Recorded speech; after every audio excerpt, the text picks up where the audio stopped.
música de Yuyu. Javier Sierra, buenas tardes. Hola, muy buenas tardes. Podías haber puesto Arizona Baby, que también tiene un misterio en la portada de su último disco. Es verdad, tiene ahí una mujer que sin moverse de Soria creo que estuvo dando doctrina religiosa en Arizona, ¿no? Efectivamente, es uno de los temas de mi novela y bueno, yo descubrí hace poco el disco, me quedé maravillado y bueno, ya mantengo correspondencia con Javier Bielba, con uno de los músicos de Arizona Baby y bueno, la historia es fascinante, claro. ¿Te gusta el disco?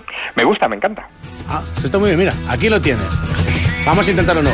Javier Sierra, buenas tardes. Muy buenas tardes. Ahí está, pues ya está con Arizona Baby, ahí está, tú lo pides y ahí lo tienes. Aún así, no sé si la música de Arizona Baby, que tiene esa impetuosidad, nos va a ayudar a comentar contigo una noticia triste sobre uno de los personajes más fascinantes del mundo. Ha muerto Kim Peek, el savant más famoso del mundo, el hombre que inspiró esta película. Buenos días. ¿Café? Sí, buena idea. Sally Deep Sally 4610192. ¿Cómo sabe mi número de teléfono? ¿Cómo lo sabes? Dijiste que leyera la guía de teléfonos Deep Sally 4610192. Escuchábamos Rayman, la película que le valió un Oscar en 1988 a Dustin Hoffman por encarnar a Kim Peek. Falleció el sábado a los 58 años por un ataque al corazón, un hombre que podía aprenderse la guía de teléfono de memoria, pero que no era capaz prácticamente ni de atarse los zapatos. Javier, ¿qué define a un savant? Bueno, savant es un término que equivale a lo que en ambientes médicos se llama el síndrome del sabio. Es una enfermedad muy poco estudiada y muy poco conocida porque también son muy pocos los casos que existen en todo el mundo. En la actualidad hay unos 50 censados solamente y se corresponde con personas con taras o discapacidades físicas, motrices o mentales, pero que tienen un cerebro con una capacidad, por ejemplo, para hacer cálculos o para retener información o una capacidad memorística pues realmente extraordinaria. Es justo lo que le pasaba a este hombre, a Kim Peek, que era capaz, por ejemplo, de leerse un libro, pues no sé, tipo El símbolo perdido de Dan Brown, que son 600 páginas, en una hora. Lo hacía poniendo un ojo en cada página. Esto parece raro, pero él lo hacía así. O sea, con un ojo leía, con el ojo izquierdo leía la página izquierda y con el derecho la derecha, y era capaz de leerse y memorizar esas dos páginas cada 8 segundos. ¿Cómo? En una hora se leía todo ese tocho de libro y era capaz de recordarlo 1 año, 2, 3 o 10 años después. De hecho, según los datos de los médicos que lo estudiaron y de su propio padre, que es el que ha hecho el seguimiento de la vida de Kim Peek hasta su fallecimiento el sábado pasado, este hombre ha leído unos 12.000 libros y era capaz de recordar el 98% de ellos de manera textual. Y aquí viene lo interesante. Él recordaba textualmente esa información o esos textos, era capaz de recitar páginas enteras de cualquier novela que hubiera leído, de cualquier texto que hubiera leído, pero en cambio no era capaz de reflexionar sobre ellas o hacer un análisis de contenido de esa información. Era como una especie de ordenador de Google, de hecho lo llamaban el Google viviente, pero no le podías pedir que lo interpretara. Simplemente él lo que hacía era memorizar. Es que es algo que me está sorprendiendo muchísimo. Yo te estoy llamando Javier porque lo tengo escrito en el guión. O sea, mi memoria es de P, Javier. Así, Javier, es que lo tengo escrito. Porque él no podría ahora mismo hacer un análisis de lo que lee. Simplemente lo que hace es memorizar. ¿Esto sería una especie de autismo? Bueno, vamos a ver, esta enfermedad o este síndrome, porque bueno, llamarlo enfermedad tampoco lo tenemos muy claro, este síndrome, esta capacidad cerebral, se puede producir, según los que han estudiado estos casos, por dos razones, o por autistas, o sea, el 50% de los casos de savants se producen en personas autistas desde el nacimiento, o por lesiones cerebrales.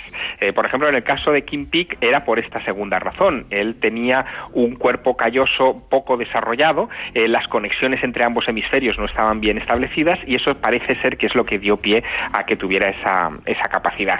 También es muy curioso que se da 7 veces más en hombres que en mujeres.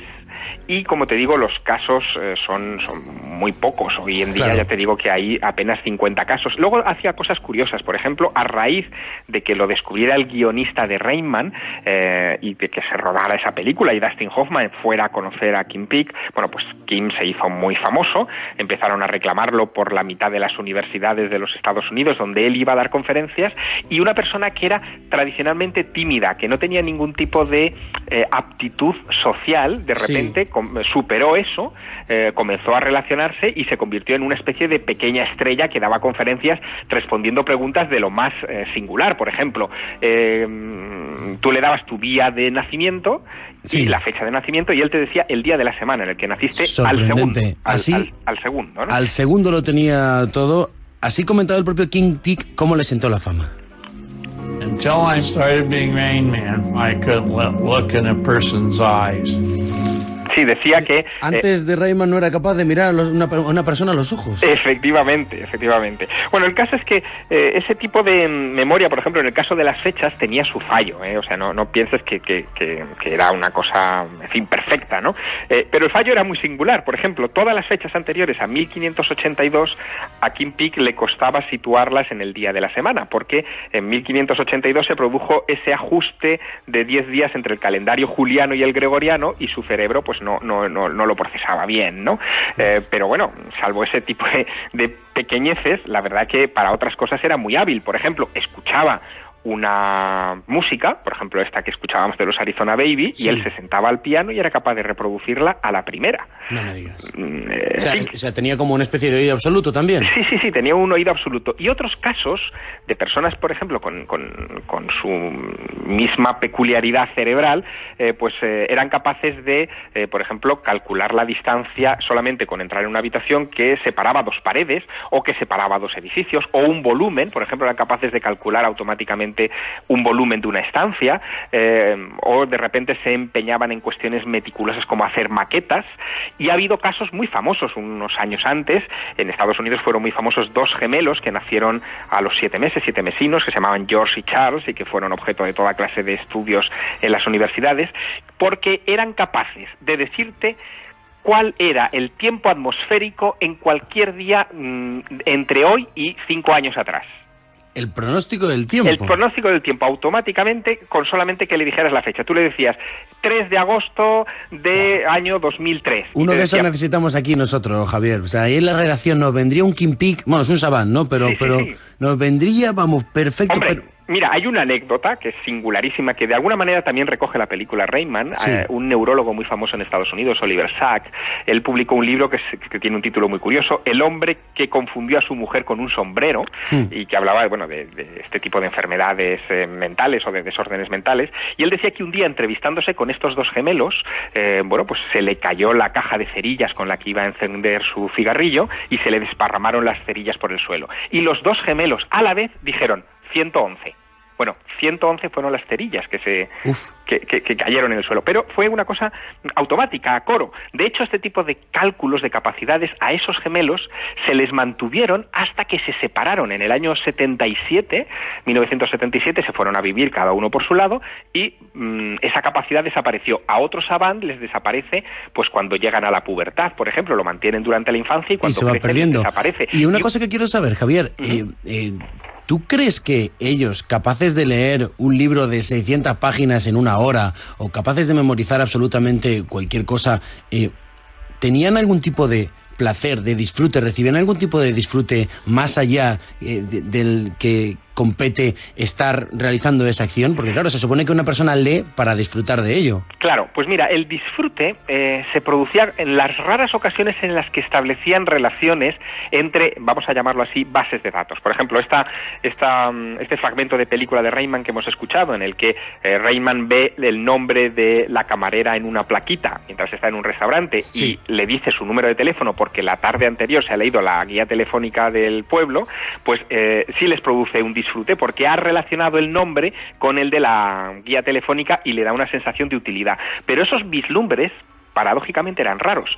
Lo que solían hacer era tener, por ejemplo, para entretenerse, momentos en los que hacían cálculos imposibles. Claro. De hecho, por ejemplo, muchos de estos savants decían que no es que ellos calcularan como nosotros, que, en fin, tenemos una manera nos enseña la tabla de multiplicar, de calcular, de relacionar los números, sino que en algunos casos llegaban a ver los números como si fuera en la pantalla de una calculadora, y lo único que hacían era limitarse a leer el resultado en esa pantalla mental, entre comillas, en el que aparecían esos números. Pues permíteme acercarme, Javier, a una pantalla más, que son las pantallas de la Dirección General de Tráfico, porque necesitaríamos un KingPic para estos días, por lo menos gente que pudiera memorizar el estado de las carreteras. Vamos a continuar en un segundo, pero antes, como imagino que hay muchísimas personas que están en el coche, saludamos en un segundo. A ver, un momentito, déjame un momento que haga yo también estoy un poco así, Savant.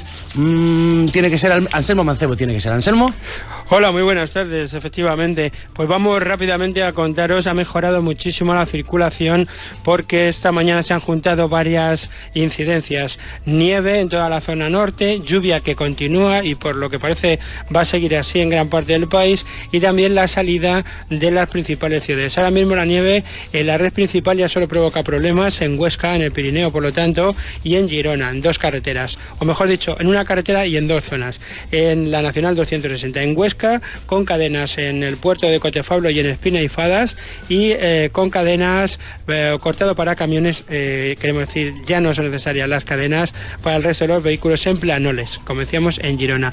En el resto de la red principal se circula sin problemas, pero sí hay que ir con cuidado porque sigue todo muy nevado. En la zona norte hay carreteras de la red secundaria y puertos con cadenas o cerrados, pero insistimos, es en la red secundaria. En la principal se puede circular sin problemas, pero hay muchas retenciones todavía, sobre todo en Barcelona. Se van a encontrar con problemas importantes en numerosas carreteras de la capital catalana. Por ejemplo, en la B10 hay retenciones importantes en ambos sentidos, en la B20, en Esplugas, en la B23, en la P7, en la zona de Barberá del Vallès. También hay problemas en la C31, en la C32 y en Montcada, en la C58. Sevilla ya no tiene retenciones, al igual que otras ciudades importantes. Solo hay problemas en Valencia, en Bétera, en la A7 por un accidente, en la V30 en Mislata por una avería, otro accidente más en Pusol, en la V23 y en Sedaví. Aquí son los semáforos los que están reteniendo la entrada por la V31 a la capital del Turia.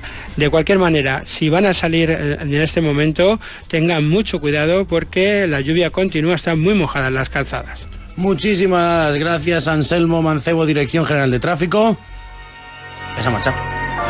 Javier, te recuperamos. Estábamos hablando de unas pantallas vinculadas también con los savants, aquellas personas que pueden leer un libro en una hora, el ojo derecho a la página, el ojo izquierdo a la página izquierda, el ojo derecho a la página derecha. Tom, tenía una pregunta para ti. Javier, en estas cosas, estos fenómenos, a veces están muy repartidos, a veces en algunos países y culturas. Yo no sé si este es un fenómeno mundial o esto es algo que ocurre más bien en países como Estados Unidos o Europa.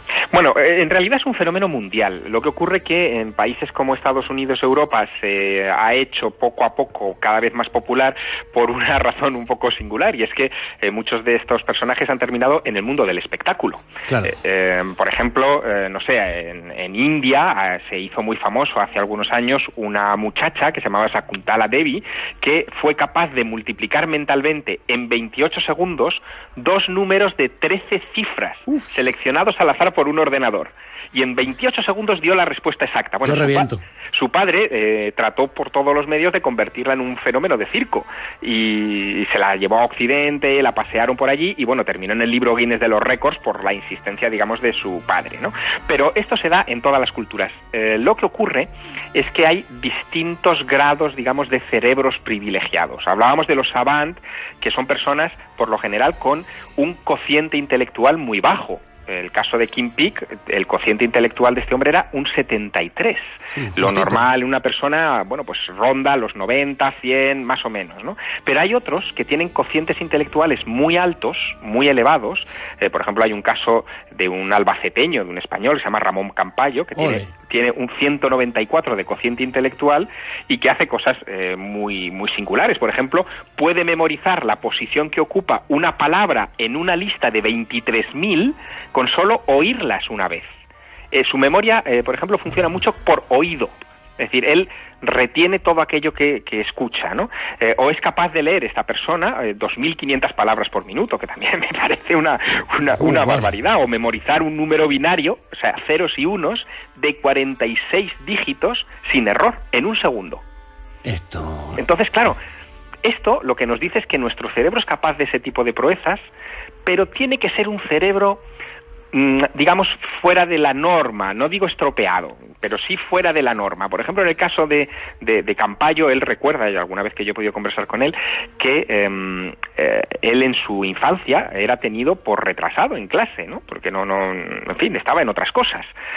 Y esto es muy común en personas que tienen esas capacidades prodigiosas con el cerebro, ¿no? Cumplen con ese estereotipo de que en su infancia parecería un niño atrasado y de repente, bueno, pues despuntan, ¿no? Le pasó a Euler, uno de los grandes matemáticos, ¿no? Un suizo que marcó el siglo XVIII con sus matemáticas y que era capaz de memorizar todos los libros que leía.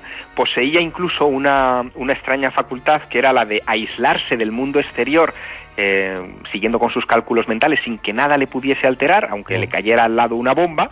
O, imagínate, se quedó ciego casi a los 60 años, pero era capaz de calcular cualquier número con 20 decimales, porque él los veía con los ojos de la mente. No necesitaba una pizarra o un papel para hacer esos cálculos. Mentalmente calculaba con 20 decimales. Esto, la verdad que al final esto va a ser un ordenador. No sé si había que resetearlos en algún momento, pero sobre todo nos quedamos con lo que serían los más comunes de los mortales, o sea, todos los que estamos escuchando la radio, y la sensación de tener sobre todo el disfrute como principal sensación para poder amortizar el tiempo que pasamos, por ejemplo, leyendo los libros